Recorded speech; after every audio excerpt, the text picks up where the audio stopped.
예전에는 일반적인 것과 좀 다르면 많은 손해와 적지 않은 눈총 또 비판을 받아야 했습니다. 물론 지금도 세상은 자신과 다른 누군가에 대해 또는 다른 것에 대해 그렇게 관대하지 않습니다. 하지만 예전과 달라진 것이 있다면 다름에 대한 생각이 많이 바뀌었고 또 바뀌어가고 있다는 것입니다. 1997년에 한국에서는 이런 가사의 대중가요가 있었습니다. 젓가락질 잘해야만 밥을 먹나요? 잘못해도 서툴러도 밥 잘 먹어요.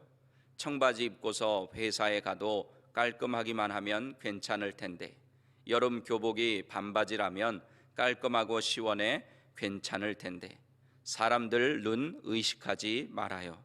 즐기면서 살아갈 수 있어요. 좀 다르게 살아도 괜찮다는 내용의 노래입니다. 이게 이제 1997년에 나온 노래니까 벌써 24년 전 얘기입니다. 이 노래가 그때 당시에는 굉장히 파격적인 노래였는데 요즘은 어떻습니까?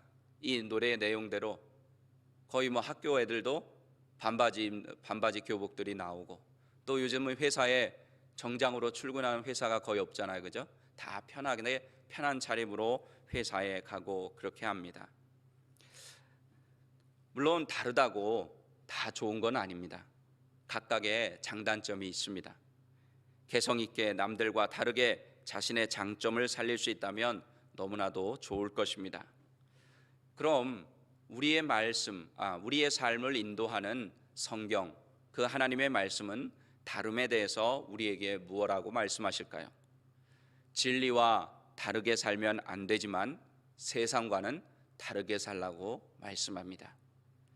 그런데 그리스도인들이 다 그런 것은 아니지만 세상은 쫓아가려고 하는데 하나님의 말씀인 진리를 따르는 것은 부담스러워하는 경우가 많이 있습니다.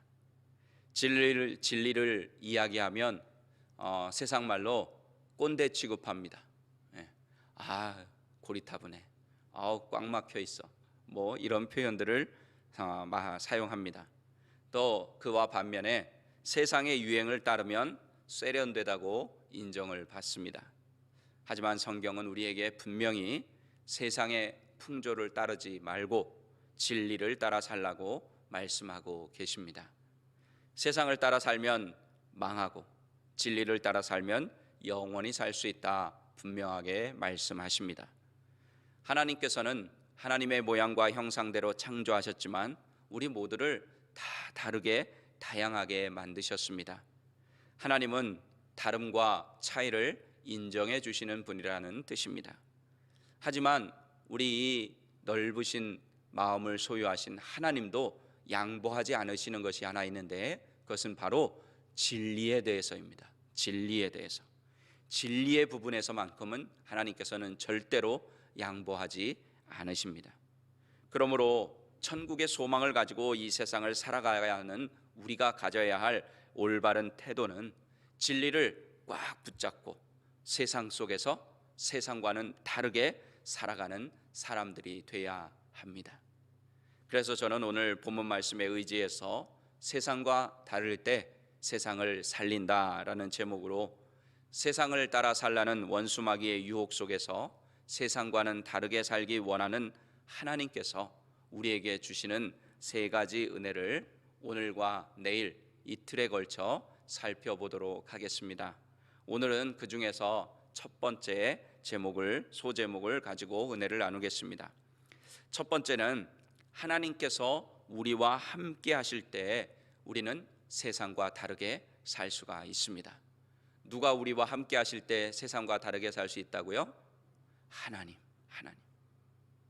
오늘 말씀에 보면 이방 사람인 아비멜렉과 또 그 왕의 군대 장관인 비골이 아브라함에 대해서 한 이야기로 시작하고 있습니다. 오늘 본문 22절 같이 한번 다시 읽겠습니다.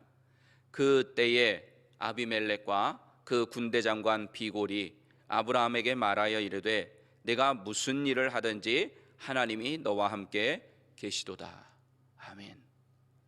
자, 이 그랄 사람들이죠. 그랄 땅에 사는 사람들, 이방인들입니다.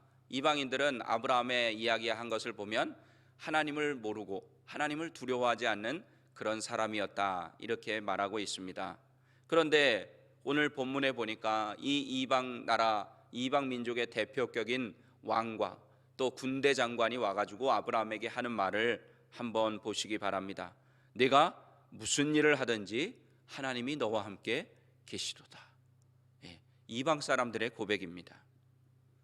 아브라함은 자기 땅 없이 정처 없이 돌아다니는 나그네 삶을 살았습니다. 그럼에도 주변 사람들은 그를 주목할 수밖에 없었습니다. 왜 그랬을까요? 하나님께서 그와 함께 계심을 그들이 볼 수 있었기 때문입니다. 오늘 본문에 보면 아브라함의 삶은 임시로 허락받아 거주하는 그랄 지역의 왕과 군대 장관도 인정하는 그런 삶이 되었습니다. 이 왕은 어떤 왕입니까? 바로 전에 아브라함이 그랄에 왔을 때 그의 아내 사라를 취할 뻔했던 그 왕이었습니다. 하나님께서 꿈에 나타나셔서 사라를 아내로 취하는 것을 멈추었던 그런 사람이었습니다. 그는 아내 사라를 돌려줄 때 아브라함을 책망하기도 했었습니다. 그리고 이 아비멜렉 왕은 아브라함에게 그랄 땅에서 어느 곳에든지 머무르고 싶은 곳에 머무르라고 허락해 준 사람이었습니다. 이 사건 이후에 아브라함은 아들 이삭을 낳게 되고 이것을 계기로 아브라함은 더욱 하나님을 신뢰하며 그분의 은혜 안에 머물며 살게 됩니다. 그 이후로 얼마나 지났는지는 성경에 나와 있지 않지만 아브라함이 그랄 땅에 사는 동안 하나님께서 그에게 하나님을 모르는 이방 사람들도 다 느낄 정도로, 다 알 수 있을 정도로 놀라운 은혜와 복을 부어주신 것만큼은 분명해 보입니다. 그 지역 사람들은 아브라함이 어떤 일을 하든지 잘 되는 것을 볼 때 그것은 사람의 능력이 아닌 신의 손길이 함께함을 보게 된 것입니다. 게다가 100세의 아들까지 낳았다는 소문이 퍼졌을 것이고 또 그 이야기를 들은 사람들은 다 놀랐을 것입니다. 야, 어떻게 사람이 100살의 아이를 낳느냐. 하나님의 함께하심이 이방인의 눈에도 확실하게 보였던 것입니다. 그런 소문을 들은 아비멜렉이 아브라함의 삶을 지켜보면서 발견한 것이 있습니다. 처음에는 아브라함이 자신들보다 더 뛰어난 것이 뭐가 있나 한번 찾아봤을 겁니다. 하지만 별다른 점을 찾지 못했습니다. 오히려 아내를 이용해 목숨을 부지하려고 하는 거짓말하고 연약하고 겁이 많은 그런 인간일 뿐이었습니다. 그렇게 아브라함을 유심히 살펴보던 아비멜렉은 아브라함이 자신들과 다른 무언가 있다고 하는 것을 발견하게 되는데 그것이 바로 하나님이 그와 함께 하신다는 사실이었습니다. 여호와 하나님을 신으로 모시는 사람의 삶이 자신들과는 확실하게 다르다는 사실을 발견한 것입니다. 세상은 하나님을 믿지 않지만 그들도 하나님께서 지으셨기 때문에 그 속에 하나님을 갈망하는 마음이 남아 있습니다. 그래서 세상 사람들은 인정하지 않겠지만, 이런 이야기를 하면 인정하지 않겠지만 그리스도인과 교회에 기대하는 마음들이 있는 것입니다. 그것이 무엇입니까? 그것은 바로 자신들과 다름을 보기 원하는 것입니다. 자기는 교회 나가지 않고 자기는 예수 믿지 않아도 왠지 예수 믿는 사람과 교회는 나와는 다를 것이다 하는 그런 생각이 있다는 것입니다. 더 나은 능력을 보기를 원하는 것이 아니고 자기 자신보다 더 나은 스펙을 가지고 있는 것을 보기 원하는 것이 아니라 예수 믿는 사람들과 그들의 공동체인 교회가 자신들과는 다른 모습으로 살아가는 것을 보기 원하는 것입니다. 그런데 그 기대가 있는데 그 기대에 미치지 못하게 되면 결국은 교회에 다니는 사람들, 또 교회를 향해서, 주의 종들을 향해서 세상이 비난하며 손가락질하게 되는 것입니다. 예수 믿는 사람들만이 보여줄 수 있는 그런 삶을 원하는데 그렇게 삶을 보지 못하게 되니까 화를 내는 것입니다. 그들이 원하는 고차원적인 삶, 영적인 높은 차원의 삶이 보이지 않으면 실망하게 되고 또 그것이 지나치면 비난하게 됩니다. 심지어 교회를 다니던 사람도 교회 안에서 그것을 보지 못하고 교인들과 주의 종들에게서 그 삶을 보지 못하면 교회를 떠나가게 되는 것입니다. 높은 차원의 영적인 삶은 세상의 기준과 유행에 휩쓸리지 않고 진리의 말씀을 붙잡고 죄와 함께하지 않는 하나님 아버지 앞에서, 즉 코람데오의 삶을 사는 것입니다. 이럴 때 우리 그리스도인은 세상에 끌려가거나 또는 세상과 같은 수준에서 사는 삶이 아니라 세상을 살리는 길로 이끌어가는 삶을 살 수 있을 것입니다. 남미의 우루과이 전 대통령 중에 호세 무이카라고 하는 대통령이 있는데, 그 호세 무이카는 세상에서 가장 가난한 대통령으로 유명한 사람입니다. 그가 대통령으로 당선되었을 때 지지율이 52%였습니다. 그런데 퇴임할 당시의 지지율이 오히려 65%로 올라간 사람입니다. 그는 은퇴하고 자신이 살던 곳으로 돌아가 농사를 지었습니다. 또 대통령 취임 하루 전까지도 여기서 농사를 지었습니다.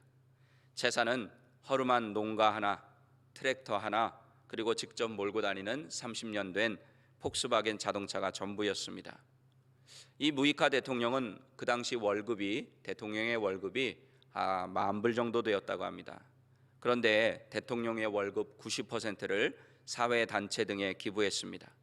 그는 대통령 재임 시절에 대통령궁의 일부를 노숙자 쉼터로 개방하는 파격을 단행하기도 했습니다. 그뿐 아니라 재임 시절에 반대파 사람들을 잘 품고 공기업이나 자치단체의 야당을 참여시켰고 여러 경제정책을 시행해서 고성장을 일구어냈습니다. 그 결과 남미 국가 중에 중산층이 가장 많고 극빈층이 거의 없는 그런 나라가 됐습니다. 2013년부터는 2년 연속 노벨 평화상 후보에 오르기도 했습니다. 이렇게 자발적인 가난을 선택하면서 농사짓는 삶에 대해 전 세계 많은 사람들이 물었습니다. 그렇게 가난하게 살아도 괜찮습니까? 그래도 나름 대통령인데. 그러면 그는 대답합니다. 나는 가난하지 않습니다. 그저 단순하게 살 뿐입니다. 사치스러운 생활을 지속하기 위해 일에만 몰두하는 일의 노예가 되는 사람이 가난한 사람입니다. 사람이 사는 데는 그다지 많은 것이 필요치 않습니다. 나는 인생을 간소하게 살기로 했고 많은 것을 소유하는 데 시간을 낭비하고 싶지 않습니다. 정말 가난한 사람들은 오히려 부자들입니다. 왜냐하면 그들의 욕심은 끝이 없기 때문입니다. 이렇게 대답을 했습니다. 이 무이카 전 대통령은 세상의 풍조를 따르지 않았습니다. 세상과 다름을 추구했습니다. 그랬을 때 그는 국가와 국민들을 가난에서 벗어날 수 있도록 살리는 리더가 될 수 있었던 것입니다. 다른 대통령들과는 다름을 추구한 삶이 전 세계에 신선한 감동과 도전을 주었던 것입니다. 저는 이분이 누군지는 잘 모르지만 이야기를 접한 내용을 봤을 때 우리 그리스도인도 충분히 교훈을 삼을 만한 그런 삶을 살았던 사람인 것만큼은 분명해 보입니다. 아브라함은 전에 아비멜렉 앞에서 부끄러운 거짓말을 하기도 했지만 이삭을 낳고 나서 많은 면에서 변하고 성숙해져 갔습니다. 그 당시 세상 문화에 예민해서 아들 하며 살았는데 이제 변함없이 하나님을 바라보는 신실한 사람으로 변화되었습니다. 아브라함이 잘나서가 아니라 바로 하나님께서 그 아브라함과 그 못난 아브라함, 거짓말하고 연약하고 실패하고 실수하는 그 아브라함과 하나님이 함께 하셨기 때문입니다.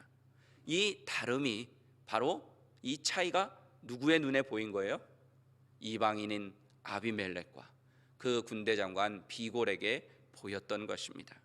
그래서 군대 장관과 함께 아브라함을 먼저 찾아와서 어떻게 하는 거예요? 화평하자, 조약을 맺자, 이렇게 요청하는 것입니다. 오늘 본문 23절, 24절 같이 읽어보겠습니다.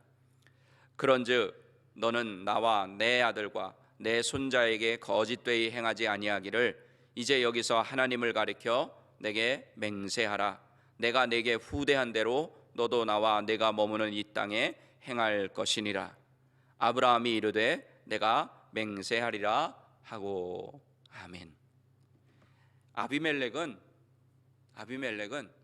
이 성경에 오늘 읽은 본문 잘 살펴보면요, 은근히 여전히 인간 아브라함에 대해서는 그렇게 신뢰하지 못하고 있는 것을 봅니다. 왜요?